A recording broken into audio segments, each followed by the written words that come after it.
It's time for Delivering Marketing Joy. On this episode, we talk with Brian Porter of Pro Towels about how he manages a large sales team and manages a family.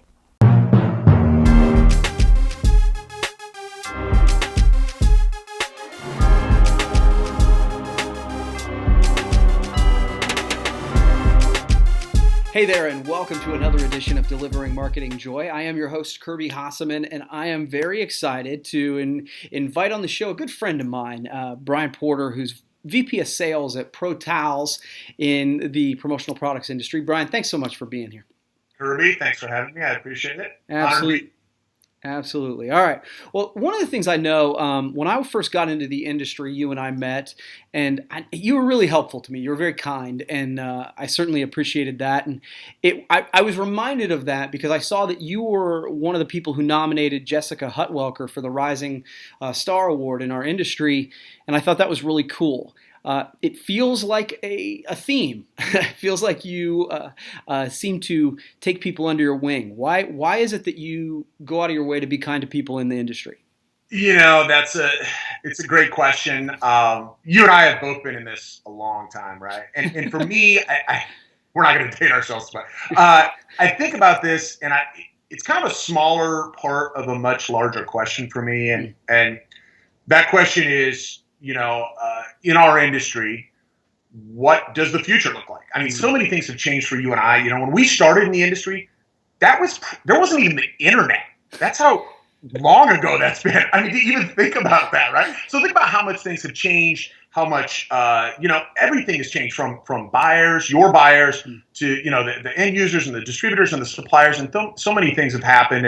And when I was coming up, I was very lucky to have 4 or 5 really good mentors, and then people who didn't even really know that they were mentoring me, but from afar, I watched what they did and how they did it. I know a lot of people look at like a Fran Ford and a Teresa Moisant, and for me, like a Terry McGuire was always a very valuable sounding board. And it's not just the fact that they tell you what you want to hear or what things are happening, but they tell you what you need to adjust and the direction things are going. So, I look at Jess, I look at, like a Keith Lofton, a Jeff Kranz, an Andy Olson, Ben Norris, Jessica Christensen, Megan Corey. Like, there's people that grew up in the industry. There's people that have come from outside the industry.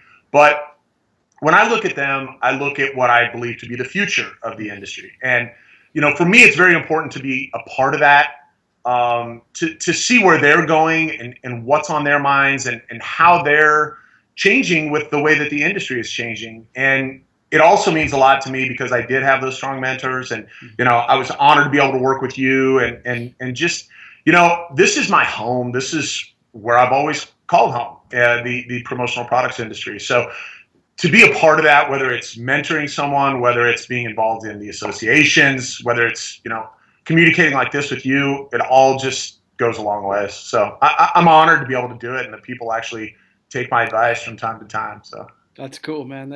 I like how you're looking at it and saying, look, we're creating that future generation, and that's a great way to look at it.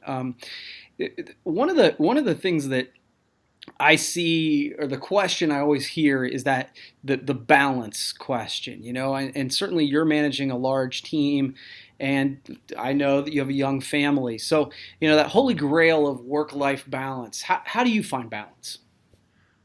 I'll tell you, it is one of those very fine lines, right? Because when I came on board at Pro Towels, I went from managing national accounts to managing a very large sales force, our marketing department at the time, customer service. And to tell you the truth, it was probably a lot more than I anticipated, especially since I don't live in any one of those specific markets, right? And I do have a young family. And I've got a 6-year-old little boy and soon to be 10-year-old little girl. And the way that I do it is this, when I, as anymore, work is almost 24/7. There's always calls coming in and emails, and you try to find that balance of when to shut that phone off. The phone is probably the best and the worst thing in the world for us, these small computers. And I do find time to shut that off. And for me, when I'm here in Kansas City, the big thing for me is to spend as much time with them as possible. I coach. Whenever possible, I take them to school, pick them up. I go have lunch with them. For me, it's very important while they still want to spend time with me that I get to spend time with them, right? Right. And the other thing is with the balance, with the coaching, it allows me to get to know their peers and their parents really. And so I also want them to know me, and it's been great. What it has done is really I don't golf. I don't hunt or fish. I don't travel outside of work. Really, it is all work or it is all family for me. And, Okay. in 10 years when the kids are a little tired of dad hanging out all the time, Sure. then I'll start to work on the handicap. But right now it is that, work and family balance. And it can be difficult. So. Yeah, for sure. Yeah, I agree with you. I have two teenage daughters. One's a senior and one's a freshman, so I get it. Right, there are times where when they're 6 or 10 or whatever. Yeah, soak that up, brother. That's it. Yeah, they still think I'm cool. Like I can't do anything wrong, so I've got to take this for what I got. Right? Absolutely, absolutely. So my final question for you is one of the things I know about Pro Towels is you kind of live in a fairly narrow product line, especially for our industry where everybody seems to have everything. Do you find that there's advantages to trying to own a category like that? And if so, what are they? Yeah, definitely. For me in my career, I've been in the industry 22 years, and I started with Norwood. So at that point in time, they weren't as large as they are now, but they were still the largest player at that size, right? But for most of my career, I've spent my life working with companies that were very specific to what they do. And I do find some real advantages. When I was at Barton Nelson, it was all about adhesive pads, and Spectre was all about the pens and journals at the time, and they've expanded. When I came on board at Pro Towels, one of the things that we really wanted to do was not only grow through our traditional sales lines and avenues, but also was to make an acquisition, which we recently did with Canada. And we could have gone out there and we could have brought in any small commodities company and been more a multiplayer in all those different arenas. But the thing that was important to us was to do what we do well, and that is textiles and decorating textiles. And we wanted to bring in a company that we didn't have to reinvent the wheel. And so that's why with Canada there was so much synergy there, and it does allow us to focus on what we do and do it exceptionally well from an inventory standpoint, which is huge, as you know. Right. From a customer service and a decorating standpoint, they don't have to know 25,000 SKUs. They have to know exactly what they do. And you see those things online and even on ESPN and those types of things, they talk about you had one job. Just do your one job. And that's what we do. There are definitely some downsides to it because we can't be everything for everybody. We just want to be the best at what we do. But, traditionally, for us, when we do like trade shows, for example, unless somebody has very specifically been asked about towels or blankets in the last few days, or unless someone really knows us and just wants to come by and say hi, that's a limited opportunity right there.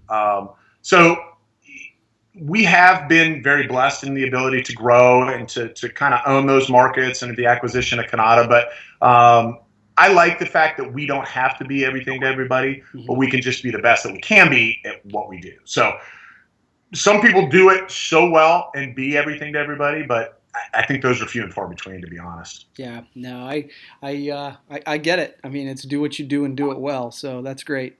All right, man, you've answered my questions. I give everybody a chance to ask me one. So fire away, bro. I'm going to stick with what we were just talking about and kind of that the whole trade show topic that's out there right now. For us, it's a big question mark because it's a major expense and it takes a lot of time, and there seem to be more than ever. And you and I have been doing this for a long time. And at one point, I think with trade shows, it was a major value. Now, what is your take on trade shows as a company, as a whole, industry-wide? What are you guys making any changes as far as that goes? No, it's a great question. It's one that we've had discussions about here. And I think a lot of different caveats to this, right? The return on investment for distributors is probably a little bit different than the return on investment for suppliers, right? You guys are being hit up for trade shows, I'm sure, what feels like 24/7. I think you're right. Yeah. And then the other piece of it is being where I'm from, you're from Kansas City, I'm from Coshocton, Ohio. Let me just tell you, there's not a lot of trade shows coming through my area. So I still find, and I think our company still finds a great deal of value in trade shows. Because we're not seeing, one every other day in our area.